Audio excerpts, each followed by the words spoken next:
Malappuram press club മുൻ പ്രസിഡന്റും മാധ്യമ റിപ്പോർട്ടറുമായിരുന്ന ഐ സമീൽ അന്തരിച്ചു. ഹൃദയാഘാതത്തെ തുടർന്നായിരുന്നു അന്ത്യം.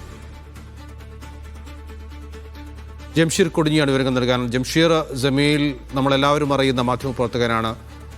എങ്ങനെയായിരുന്നു അദ്ദേഹത്തിന്റെ മരണം? തീർച്ചയായിട്ടും മാധ്യമ രംഗത്തും അതോടൊപ്പം തന്നെ മാധ്യമരംഗത്തും സജീവമായിട്ടുണ്ടായിരുന്ന ഒരു വ്യക്തിത്വം കൂടിയായിരുന്നു സമീൽ. അദ്ദേഹം മാധ്യമപ്രവർത്തകന് അപ്പുറത്ത് ഗവേഷകൻ കൂടിയായിരുന്നു, ചരിത്ര ഗവേഷകനായിരുന്നു. മാത്രമല്ല സിനിമ നാടക രംഗത്തൊക്കെ സജീവമായിട്ട് ഉണ്ടായിരുന്ന, നിരൂപകനായൊക്കെ ഉണ്ടായിരുന്ന വ്യക്തിത്വമാണ്. ഒരുപാട് സൗഹൃദങ്ങളൊക്കെ ഉള്ള ഒരു വ്യക്തിത്വം കൂടിയായിരുന്നു അദ്ദേഹം.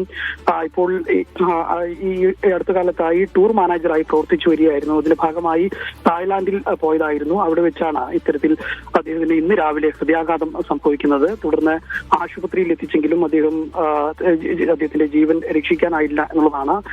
മാധ്യമപ്രവർത്തകനായി മലപ്പുറത്തും കോഴിക്കോടും ഒക്കെ തന്നെ അദ്ദേഹം മാധ്യമ ദിനപത്രത്തിൽ ഉണ്ടായിരുന്നു. അതിനുശേഷം പിന്നീട് ഇത്തരത്തിലുള്ള പല കൂട്ടായ്മകളുടെയും സജീവമായ സാന്നിധ്യമായിരുന്നു. പ്രത്യേകിച്ച് അദ്ദേഹത്തിന്റെ മലബാർ സമര ചരിത്രത്തിലെ പല അറിയായികേടുകളും ഗവേഷണത്തിലൂടെ പുറത്തു കൊണ്ടുവരുന്നതിൽ വലിയ പങ്കുവഹിച്ച ഒരു വ്യക്തി കൂടിയായിരുന്നു. പല ചരിത്രങ്ങളെ കുറിച്ചും ഗവേഷണം നടത്തിക്കൊണ്ടിരിക്കുന്ന വ്യക്തി കൂടിയായിരുന്നു. മലപ്പുറം പ്രസ് ക്ലബിന്റെ മുൻ പ്രസിഡന്റ് കൂടിയായിരുന്നു അദ്ദേഹം. എന്നാലും ഇപ്പോൾ മൃതദേഹം നാട്ടിലേക്ക് എത്തിക്കാനുള്ള നടപടികളെല്ലാം തന്നെ ആരംഭിച്ചിട്ടുണ്ട്. 2 ദിവസത്തിനകം മൃതദേഹം നാട്ടിലെത്തിക്കുമെന്നാണ് അറിയാൻ കഴിയുന്നത്.